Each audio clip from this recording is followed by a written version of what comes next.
దేవునికి మహిమ కలుగును గాక. ఆమేన్. దేవుడు 80వ సంవత్సరము గణతంత్ర దినోత్సవము సందర్భంగా దేవునికి అనేకమైన కృతజ్ఞతాస్తుతులు చెల్లిస్తూ అందరికీ హ్యాపీ ఇండిపెండెన్స్ డే. దేవునికి మహిమ కలుగును గాక. ఆమేన్. ఆమేన్. దేవుని మహిమ పొందాము. దేవుని మాటలు నేర్చుకుందాము.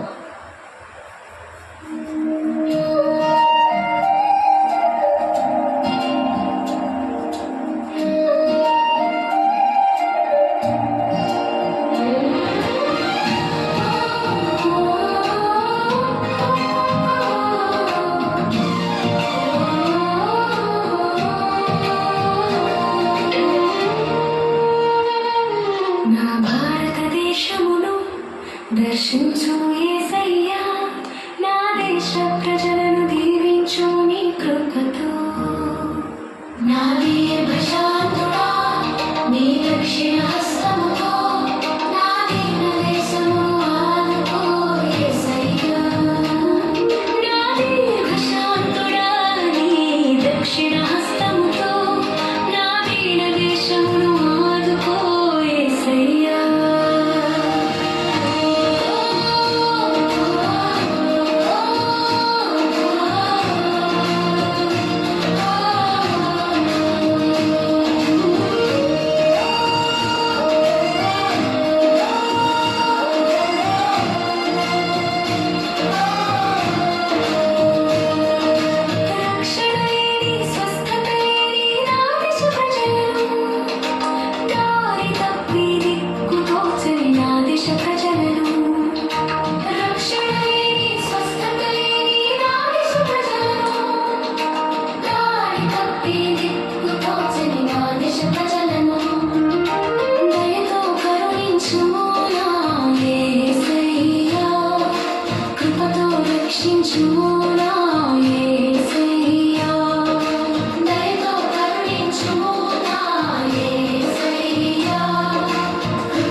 దర్శించు యేసయ్యా, నా దేశ ప్రజలను దీవించు నీ కృపతో.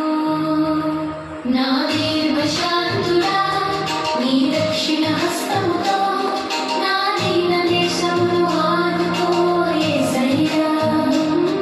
నా దీర్ఘశాంతుడా, నీ దక్షిణ హస్తముతో నా దీన దేశమును ఆదుకో యేసయ్యా.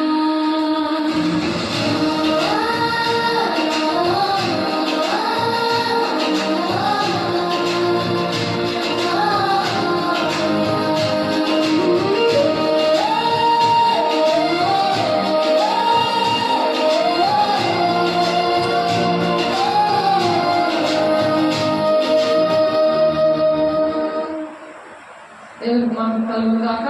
ఆమేన్. ఈరోజు మరి దేవుని యొక్క మాటలు మనం నేర్చుకున్నాము. మన భౌతికంగా అనేకమైన భక్తులు దేశం కోసం ప్రాణం పెట్టారు. వారిని సృష్టించిన దేవుడు అయితే మరి ఆయన ప్రాణం పెట్టిన మాత్రమే కాదు, దేవుని యొక్క శక్తితో దేవుడు ప్రతి ఒక్క మనిషిని కూడా నడిపించడానికి, దేశం కోసం ప్రార్థన చేయడానికి సంపూర్ణమైన భక్తిని నేర్పించాడు ఆయన. ఆ భక్తి లేకే అనేకమైన పాపముల్లో, వ్యసనాలలో, బానిసత్వంలోనే ఉన్నారు. స్వాతంత్రం వచ్చినా సరే నిజమైన స్వాతంత్రం అనేది మనిషికి రాలేదు. మనిషికి రాలేనప్పుడు దేశానికి రాదు, కుటుంబానికి రాదు. అందుకనే చాలా మంది చాలా బాధలోనే, పాపంలో, శాపంలో ఇప్పటికీ కూడా ఉండిపోయి దేశం అల్లకల్లోలం అయిపోతుంది అని చెప్పి మనము ఈ విషయాలు గమనించుకొని ప్రార్థన చేసి వాళ్ళకి మనము దేవుడి మాటలు చెప్పాలి. దేవుడు మరి సంపూర్ణమైన భక్తి, మాన్యతైన భక్తిని కలిగి ఉండి అందరి కోసం ప్రార్థన చేయమన్నారు. అందరి ప్రార్థనలు వెళ్ళవు.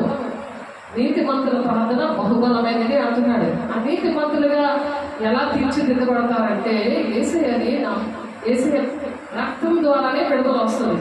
మనమందరూ పాపం ద్వారా జన్మించాం కాబట్టి మరి ఆ దేవుని యొక్క పరిశుద్ధ రక్తము, ఆయన పరిశుద్ధుడు కాబట్టి మనం కూడా పరిశుద్ధులుగా ఉండాలని మనం నేర్చుకున్నాము. ఆ పరిశుద్ధ రక్తము ఏం చేస్తుందంటే మనం పరిశుద్ధపరుస్తుంది. అనేక మంది కోసం, దేశం కోసం ప్రార్థన చేయడానికి ఒక మంచి మనసును దేవుడు ఇస్తాడు. అట్టి కృప దేవుడు ఈ దినాన్ని అందరికీ ఇచ్చుగాక. ఆమేన్. మనము సంపూర్ణమైన భక్తి, మానవీయ భక్తి కలిగి నెమ్మదిగాను సుఖముగాను బ్రతుకు నిమిత్తము అన్నిటికన్నా ముఖ్యముగా చెప్తున్నాడు. ఎవరి కోసం వాళ్ళే బతుకుతున్నారు, ఒకరి కోసం ఒకరు బ్రతకట్లేదు. అందుకే దేశం పాడైపోతుంది, కుటుంబాలు పాడైపోతున్నాయి. వాళ్ళందరూ బాగుంటేనే మనం బాగుంటాం.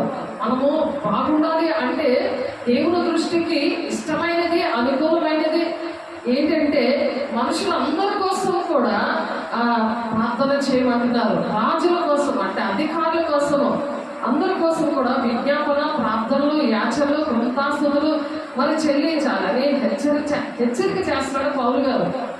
ఆ విధంగా మనము హెచ్చరిక అనేది చేయాలి. నువ్వు నీతిగా బ్రతకాలి, పరిశుద్ధంగా జీవించాలి. నీ జీవితము మరి బానిసత్వంలో వ్యసనాలకి, మరి అనేకమైన బూతులేటి, అబద్ధాలేటి, తాగుడేటి, ఇలాంటి విషయాల్లో ఆ బానిసత్వంలో దానికి గురైనప్పుడు కుటుంబం పాడైపోతుంది. నీ ద్వారా కుటుంబానికి ఆశీర్వాదం ఉండదు, గ్రామాలకు కానీ దేశాలకు కానీ ఆశీర్వాదం అయితే ఉండదు. మరి భౌతికంగా ప్రాణాలు పెట్టేశారు భక్తులు. గాంధీ గారని, నెహ్రూ గారని, మరి అనేక మంది భక్తులు ప్రాణాలకు తెగించారు. కానీ అదొక్కటే తెలుసుకోకూడదు. మనము అసలుగా ఒరిజినల్గా దేవుడు వాళ్ళని కూడా సృష్టించిన దేవుడు వాళ్ళ కోసం, ఆ భక్తుల కోసం కూడా ఎందుకు అలా ప్రయాసపడ్డారు అంటే దేవుని యొక్క రక్తము, పరిశుద్ధ రక్తము వాళ్ళని పరిశుద్ధపరిచి వాళ్ళలో దేవుని ఆత్మ వాళ్ళలో ఉండి ఆ విధంగా ప్రాణం పెట్టేలాగా చేసింది. ఈ దినాల్లో కూడా మతపు కులం భేదం లేకుండా చాలా మంది ప్రాణం తెగించి మరి దేశాన్ని కాపాడుతున్నారు. దేశ నాయకులు సమర్పించుకుంటున్నారు. మిలిటరీ అంటే ఏంటి? దేశాన్ని రాత్రి పగులు ప్రాణం తెగించి ఫ్యామిలీని అందరినీ పక్కన పెట్టి వాళ్ళు మనుషుల కోసం, ఇదిగో వాక్యంలో ఉంది కదా, మనుషుల కోసము, అధికారుల కోసము, రాజుల కోసము ప్రార్థన చేయాలి. వాళ్ళ కోసము మరి మనం ఎంత ఇంపార్టెన్స్ ఇచ్చారంటే దేవుడు అన్నిటికంటే ముఖ్యంగా మనుషులు అందరి కోసము అని చెప్తున్నారు. వాళ్ళ కోసము ప్రార్థన చేయడానికి సంపూర్ణమైన భక్తి ఉండాలి, సంపూర్ణమైన సమర్పణ ఉండాలి. అది సేవకుల్ని దేవుడు ఎంచుకుంటాడు. వాళ్ళు ఎంచుకుంటున్నప్పుడు వాళ్ళు ఎంచుకున్న బిడలు మరి తర్షీషుకు వెళ్ళాలి. తర్షీషు అంటే ఏంటంటే యోనా గ్రంథంలో 3వ అధ్యాయము 1వ అధ్యాయము 3వ వచనంలోను 4వ వచనంలో మరి 6వ వచనంలో ఉన్నది ఏంటంటే ఆయన తండ్రి చిత్తము తన పట్ల నెరవేరకుండా దేవుని మాట వెళ్ళకుండా తన సొంత ఆలోచనలు వెళ్ళిపోయి తను ఏంటంటే ఒక దేశము నినివే పట్టణం పాడైపోతుందని చెప్తే వాళ్ళు చాలా భయంకరమైన పాపంలో, శాపంలో ఉన్న వాళ్ళని రక్షించడానికి యోనాను దర్శించి దేవుడు మాట్లాడి ఎంత బుజ్జగించి, నీకు ఎందుకు అంత కోపం వస్తుంది, నీవు ఎందుకు మాట వినట్లేదు అని దేవుడు ఎంతో బాధపడలేదు. తను ప్రేమించి ఆ దేవుని యొక్క ప్రణాళిక తను చేస్తాడు అనే ఒక ఉద్దేశంతో ఆయన ఏం చేశాడంటే ఆయన తన మాట వినకపోయినా సరే మరి యోనా చేయి పట్టుకొని మరి ఆయనకి పనిష్మెంట్ ఇచ్చి మరి ఆ విధంగా చేప కడుపులో పెట్టి ఆయన ఏం చేశారు, ఆయన ఏం చేశారంటే ఆయనకి ఇష్టంగా ఉండడానికి, దేశం బాగుపడడానికి దేవుడు మంచి త్రోవలో నడిపించి వాళ్ళు విడిపించాడు. దేవుడికి మహిమ కలుగును. అలాగే ఈ దినంలో కూడా దేవుడు కొంతమంది సేవకుల్ని నిర్ణయించుకుంటాడు. దేశ నాయకులకి, సేవకుల మాస్టర్స్ నిర్ణయిస్తాడు. వాళ్ళు ఏంటంటే ఒక సమర్పణ కలిగి ఉంటారు. అందుకనే మిషనరీస్ అంటారు వాళ్ళని. ఎందుకంటే ఇప్పుడు నేను విశాఖపట్నం నుండి విజయనగరం వచ్చానంటే మరి ఆ దేవుడు దర్శనం పిలుపుని బట్టి ఎన్ని శ్రమలు వచ్చినాయని పరిస్థితులు ఎదురైనా సరే దేవుడు ఎంత చక్కగా మరి చేయడానికి, దేవుడు ప్రణాళిక చొప్పున ఒక భారము, ఒక దుఃఖము అటువంటి ఏరియాలో చేయడానికి దేవుడు సహాయం చేశాడు. దేవునికి మహిమ కలుగును గాక. ఏంటంటే యోహాను సువార్త 8వ అధ్యాయంలో మనం చూస్తే పాపానికి దాసులుగా ఉన్నారంట. ఈ దినాన మనం నేర్చుకోవాల్సింది ఏంటంటే దేశం బాగుండాలని ఇష్టం ఉంటుంది, కానీ పాపానికి దాసులుగా ఉన్నప్పుడు ఆ ప్రార్థనలు వెళ్ళవు, కుటుంబాలు బాగోవు, ఎవరి కోసం మంచి చేద్దామన్నా అది జరగదు. అది ఎందుకంటే మనము దేవునికి ఇష్టంగా బ్రతకాలి. ఎదుటి వారి క్షేమం కోసం మనము మనుషులందరి కోసం కూడా బ్రతకాలని దేవుడు చెప్తున్నాడు. అది బాగా గమనించుకోవాలి. అందుకనే చూడండి, యోహాను సువార్త 8వ అధ్యాయము 34 చదువుతున్నాను. ఎవరైతే ఇంకా బానిసత్వంలో ఉన్నారో, నిజమైన స్వాతంత్రం రాకుండా ఉన్నారో వాళ్ళు ఈ దినాన్ని మారినప్పుడు దేశం, ఇప్పుడు మనం పాట పాడాం కదా, ప్రార్థన ఉంది ఆ పాటలో. మా దేశాన్ని కాపాడు ప్రభా అని మేము ఏడుస్తున్నాం, కానీ మీరు మారాలని దేవుడు ఇక్కడ ఆశపడుతున్నాడు. దేవుడు బిడ్డలారా, అట్టి కృప దేవుడు మీకు అనుగ్రహించును గాక. 34వ వచనంలో చూద్దాము. 34వ వచనము 36వ వచనం చదువుకుందాము. ఒకసారి రాసుకోండి, ప్రార్థన చేయండి. అర్హత కలిగి ప్రార్థన చేసినప్పుడు మన దేశం బాగుంటుంది, మన కుటుంబాలు బాగుంటాలని ఆశపడి దేవుడు మాట్లాడుతున్నారు. దేవుడు బిడ్డలారా, ఇదిగో ఆ పట్టణంలో అంటే ఒకసారి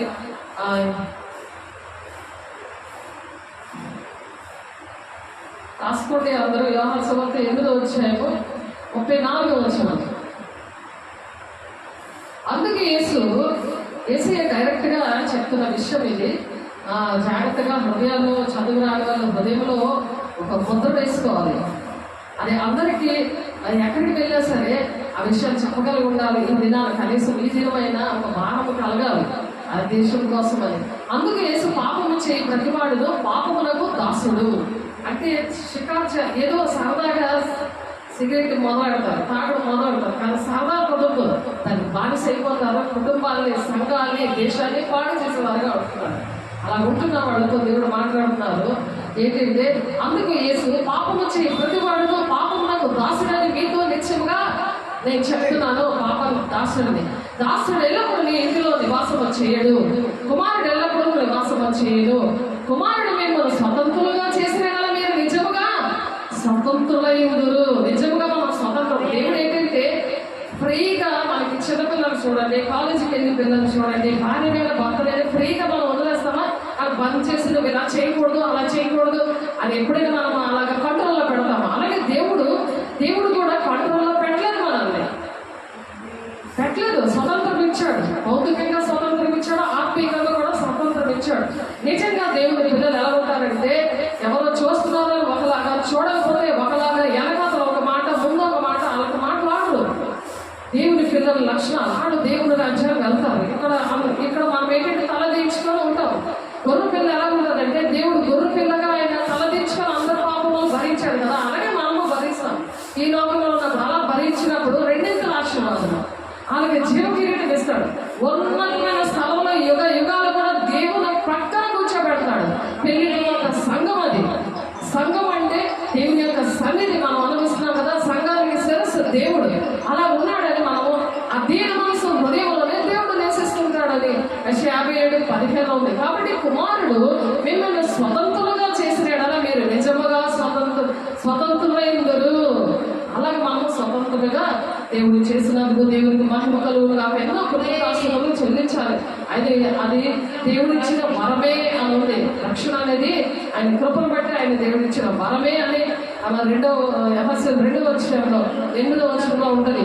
అందుకని దేశమా భయపడకు అని చెప్తున్నారు. యోవేలు ప్రవక్త గారు ఏం చెప్తున్నారు? దేశమా నువ్వు భయపడకు, ఎంత దుష్టులు నేను బాధ పెట్టినా నువ్వు భయపడకు అని దేవుని పిల్లలతో ఆయన యోవేలు గారు ప్రవచిస్తున్నారు. యోవేలు గారు ఏమేమి ప్రవచిస్తున్నారో చూద్దాము. మాటలు చెప్తారు, మీరు చేసుకుంటాం, టైం అయిపోయింది బాగా.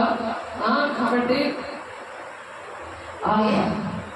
యోవేలు గ్రంథము 2వ అధ్యాయము 21వ వచనం. దేశమా భయపడక సంతోషించి గంతులు వేయము, యెహోవా గొప్ప కార్యములు చేశాడు.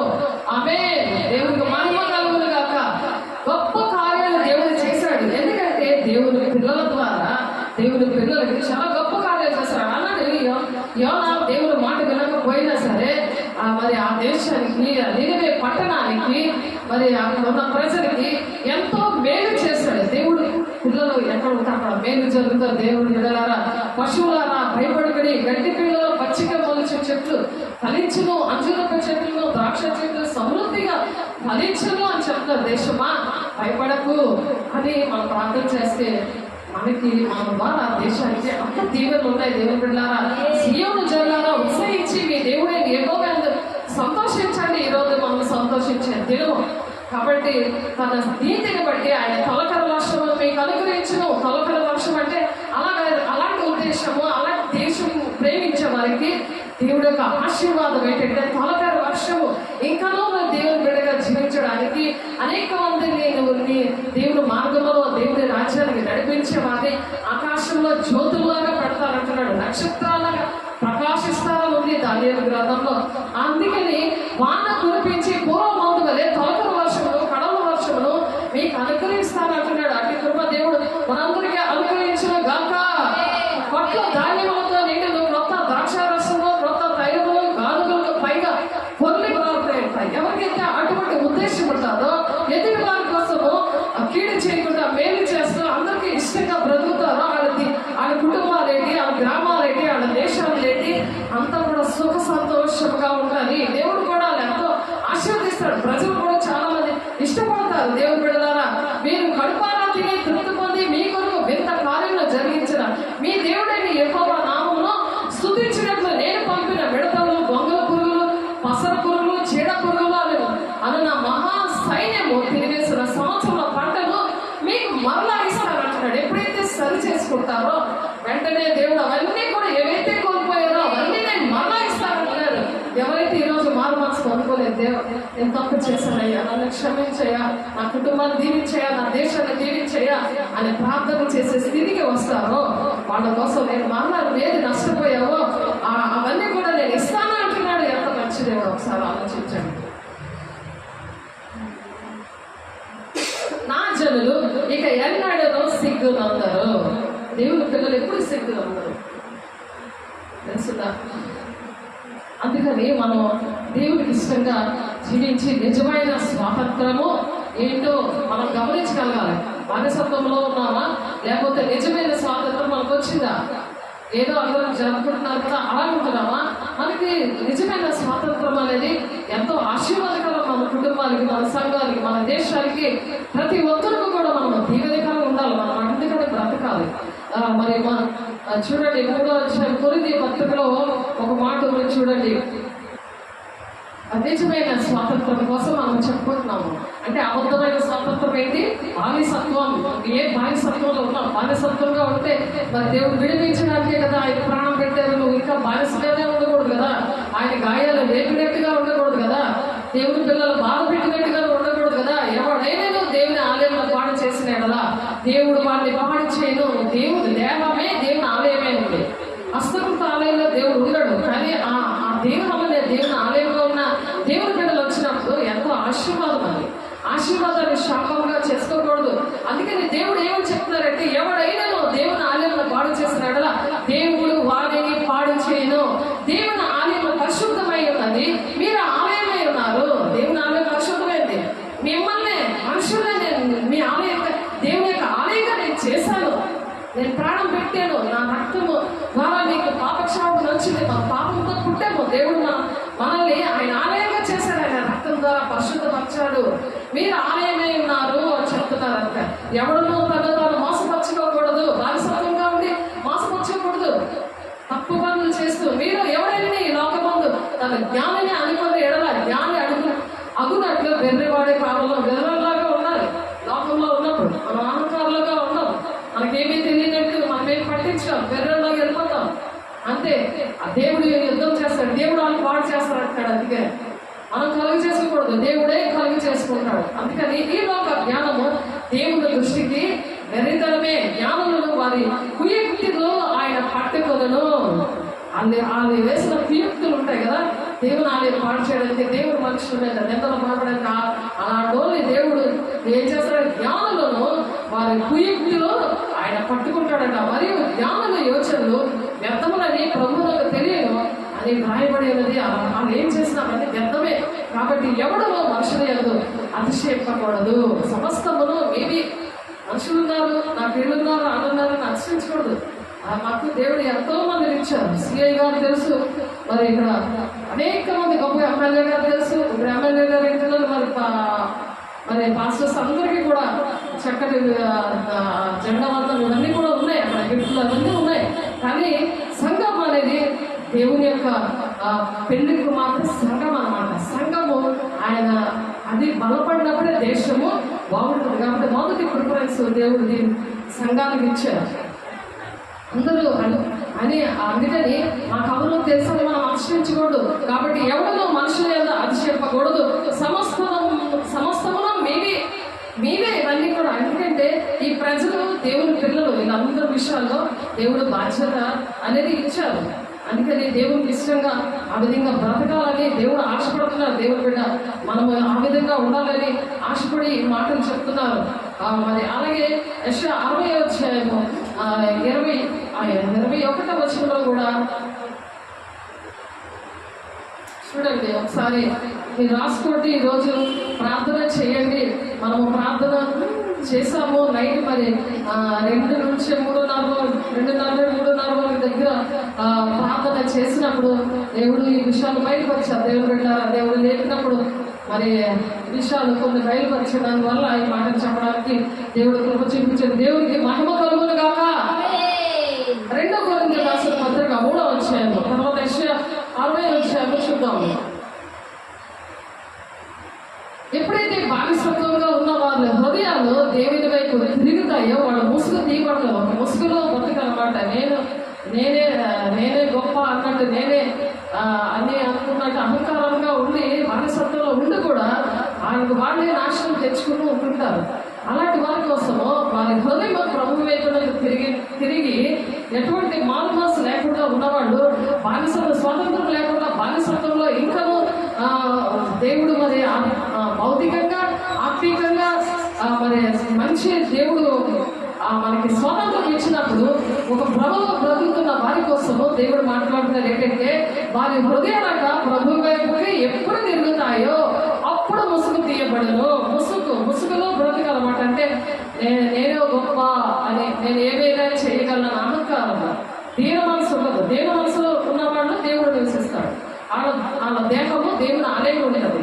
దేవుడు పరిశుద్ధుడు కాబట్టి వాళ్ళు కూడా పరిశుద్ధంగా ఉండి దేవుడు ఎలాగన్నీ సహించాడో, ప్రాణం పెట్టాడో అడుగులు మనసు కలిగి ఉండి అందరూ కూడా బాగుంటారని ఒక ఉద్దేశంతో ఉంటారు. దేవుడు మాట వింటారు. అయితే వారి విషయంలో దేవుడు ఏం చెప్తున్నారు? ప్రభువే ఆత్మ, ప్రభు యొక్క ఆత్మ ఎక్కడ ఉండదో అక్కడ స్వాతంత్రం ఉండదు. ప్రభు యొక్క ఆత్మ ఎక్కడ ఉండదో వాళ్ళకి స్వాతంత్రం ఉంటుంది. మనం ఆ పరిశుద్ధాత్మ దేవునితో మనం ఆ విధంగా నడాలని దేవుడు ఆశపడుతున్నారు. అందుకని వాళ్ళకి ఎటువంటి ఆశీర్వాదాలు ఇస్తున్నాడంటే మనం అందరంలో ముసుగులేని ముఖముతో ప్రభు యొక్క మహిమను అర్థం వలె ప్రతిబింబింపజేయచ్చు, మహిమ నుండి అధిక మహిమను పొందొచ్చు. ప్రభువు ఆత్మ చేత ఆ పోలికగానే మార్చబడుచున్నాము.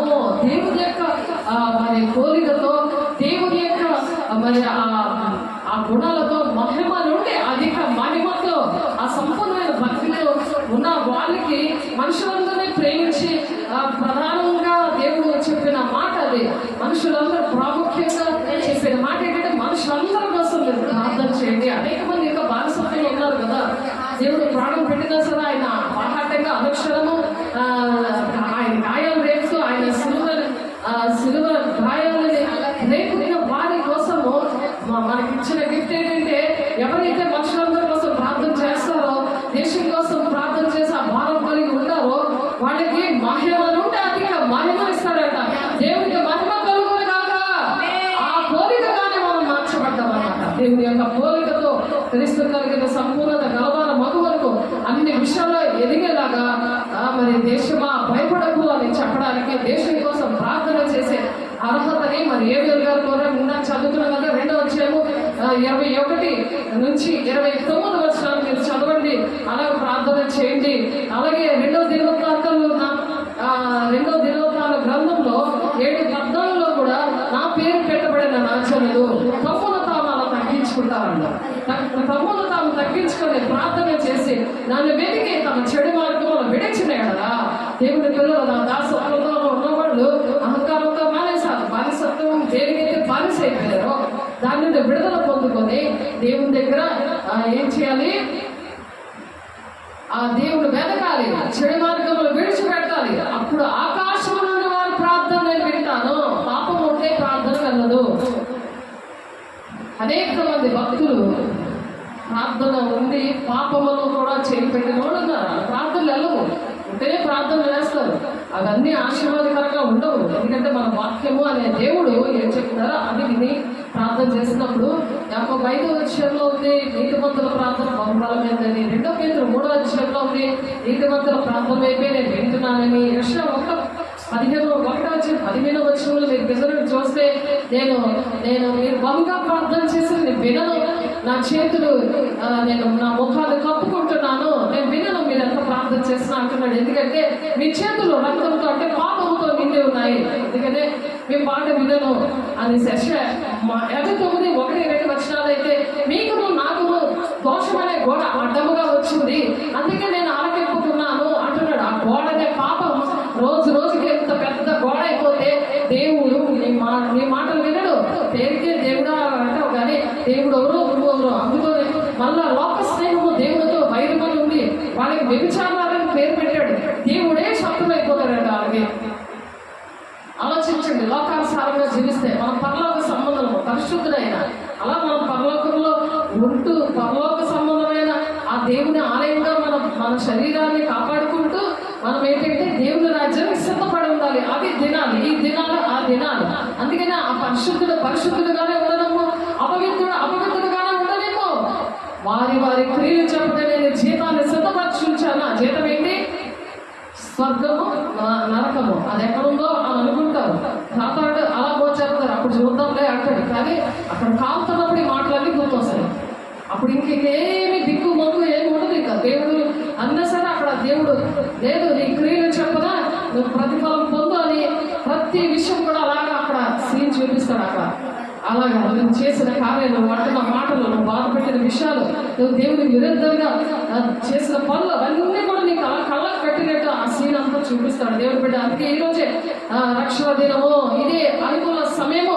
కాబట్టి మార్పు పొందుకొని రక్షణ పొందుకొని దేవుడికి మహిమ కలుగును గాక. అందుకనే నేను వారి ప్రార్థన విని వారి పాపమును క్షమించి వారి దేశమును నేను స్వస్థపరుస్తాను. దేశం పాడైపోతుందంటే నువ్వే కారణం అంటాడు దేవుడు. పొద్దున నీ కుటుంబం అంత ఇలాగైపోయిందంటే నువ్వే కారణం అని అంటాడు ఆయన. ఏం చెప్తావు అక్కడ? అవన్నీ చెప్పి మరి నేను నరకాన్ని తీసుకెళ్తాడు. ఎలా ఉండాలి? దేవుడి పిల్లలు ఎలా ఉండాలి? దేవుడి పిల్లలు లాగా మనం ఉండి మన కుటుంబాన్ని, గ్రామాలని, దేశాన్ని మనం రక్షించుకున్న బాధ్యత ప్రతి ఒక్క మనిషికి మతం కులం భేదం లేకుండా దేవుడు ఇచ్చాడు. అందుకని ఈ స్థలం ముందు చేయబడే ప్రార్థన మీద నా కను దృష్టి నేను ఉంచుతాను అంటున్నాడు. ఆయన కను దృష్టి ఇక్కడ ఉంది. ఆ భయం భక్తితో వణికితో మన రక్షణని కాపాడుకోండి. దేవుడు వచ్చే వరకు కూడా అలా కాపాడుకోమంటున్నాడు. దేవుడు నమ్మకపోతే ఏదైనా చేస్తాం, నమ్ముకున్నాక దేవుడు వచ్చాక మేము దేవుడు వదిలేస్తాం అనమాట. అందుకే వదిలేస్తాం మనం అందరూ కూడా. అది దాని విషయాలు ఏంటంటే కీడు అనేది రాకుండా మనము దేవుడి దగ్గర బతిమాలుకోవాలి. చదవడానికి టైం లేదు, మీకు వాక్యం చెప్తున్నా రాసుకోండి, చదువుకొని ప్రార్థన చేయండి, దేవుని సాక్షిగా నిలబడండి. అందుకని ఇప్పుడు 2వ దినవృత్తాంతం 7వ అధ్యాయము మనం 14, 15, 16 నుంచి 22 వచనాలు ఉన్నాయి. అవి మీరు చదవండి. అలాగే అపోస్తలుల కార్యాలు 4వ అధ్యాయం 12-35 వచనాల్లో కొన్ని విషయాలు ఉన్నాయి. అలాగే ఎఫెసీయులు 3వ అధ్యాయం 5 నుండి 8 వచనాలు. అలాగే 2వ దినవృత్తాంతాలు 6వ అధ్యాయం 27వ వచనం, హెస్కేలు 18వ అధ్యాయం 17 నుండి 30 వచనాలు, అలాగే కీర్తనలు 60వ అధ్యాయం 2వ వచనం, అలాగే మరి 2వ దినవృత్తాంతాలు 6వ అధ్యాయం 30 వచనం, యెషయా 45వ అధ్యాయం 19వ వచనం, అలాగే హెస్కేలు 33వ అధ్యాయం 11వ వచనం, అలాగే యెషయా 54వ అధ్యాయం 2వ వచనంలో దేవుని యొక్క దేశం కోసం ఎలా ప్రార్థన చేయాలి, ఎలా దేశం పాడైపోతుంది, మనం దేశం కోసం మనల్ని కంపల్సరిగా దేవుడు సంపూర్ణమైన భక్తి కలిగి ఉండి ముఖ్యముగా వాళ్ళ కోసము దేవుడు ప్రార్థన చేయమన్నాడు. కాబట్టి దేవుడు ఈ మాటలు దీవించుడు కాక అట్టి విధంగా వాక్యం దూరంగా బలవంతంగా దేవుడు దీవించి ఆశీర్వదించుడు కాక ప్రార్థన చేసుకున్నాము. పరిశుద్ధుడా, ప్రేమ గల దేవాభిషక్తుడా, అయా పాపములకు బానిస అయా తెల్ల అవుతుంది నిజమైన స్వాతంత్రము కాదయ్యా. అయా ఆ బానిసత్వం విడిపించండి, అబద్ధాల నుండి, భూతుల నుండి, చెడు వ్యాసుల నుండి ఈ విడుదల విడిపించండి. యేసు నామములో విడుదల ప్రకటిస్తున్నాం దేవా. దురాత్మ శక్తులారా యేసు నామములో ప్రతి ఒక్క కుటుంబంలో నుంచి అయా నాతని కాలిపోవాలి కాక, ప్రతి ఒక్క దేవత కూడా దేవుని ఆలయంగా మార్చబడాలి కాక, ప్రతి ఒక్క కుటుంబం కూడా దీవించబడాలి కాక. అదే విధంగా ప్రభా ఆయన ప్రత్యక్షత అయా మనతో రావాలి కాక. ఆయన ప్రత్యక్షత ఎప్పుడైతే ఆయన అయా యవనా గారు నా తండ్రి దర్శించి అయా అలాగా ప్రతి ఒక్కరు అలా బానిసత్వంలో ఉండి దేవుని మాటికి అవిధేయత నుండి వెళ్ళిపోతున్నారు నాయన. ఎవరైతే విధేయత చూపిస్తారో మరి నాయన 3, 5 వచనాల్లో 6 వచనాల్లో ప్రభా నీ యొక్క ప్రత్యక్షత ప్రభా అయా ఆయన ప్రభా పట్టుకొని మళ్ళీ నీవే ప్రజలు రక్షించే విధంగా అయా తన చేత నెరవేర్చబడేలాగా ప్రతి ఒక్కరిని దీవించండి, ఆశీర్వదించండి. నిజమైన స్వాతంత్రము అయా ప్రతి ఒక్కరు పొందుకోవడానికి అయా మీరు ఇచ్చిన ప్రేమను బట్టి మాకు నేను నిజమైన స్వాతంత్రం ఇచ్చావు. మేము ఎక్కడున్నా యెహోవా కళ్ళు తండ్రి మంచివారిని చెడ్డవారిని యెహోవా కళ్ళు చూస్తున్నాయి అని చెప్తున్నాం ప్రభా. అయా తండ్రి నేను అయా భయముతో భక్తితోనూ రక్షణను కాపాడుకోవడానికి భయముతో ఒడుగుతో అయా నీ రాకడకు సిద్ధపరిచి అయా సమస్త మహిమాగంతా ప్రభావం పొందుకున్నాను. వందనాలు చెల్లిస్తుంది యేసయ్య పరిశుద్ధ నామములో బ్రతిమలాడి వేడుకుంటున్నాం తండ్రి. ఆమేన్. తండ్రి యొక్క దీవెన, కుమారుని యొక్క కృప, పరిశుద్ధాత్మిక నిత్య సహవాసము సదాకాలము తోడై ఉండి నడిపించింది కాక. ఆమేన్. Happy Independence Day. దేవునికి మహిమ కలుగును గాక. దేవుని దీవించి ఆశీర్వదించును గాక. ఆమేన్. అందరికీ థ్యాంక్ యూ.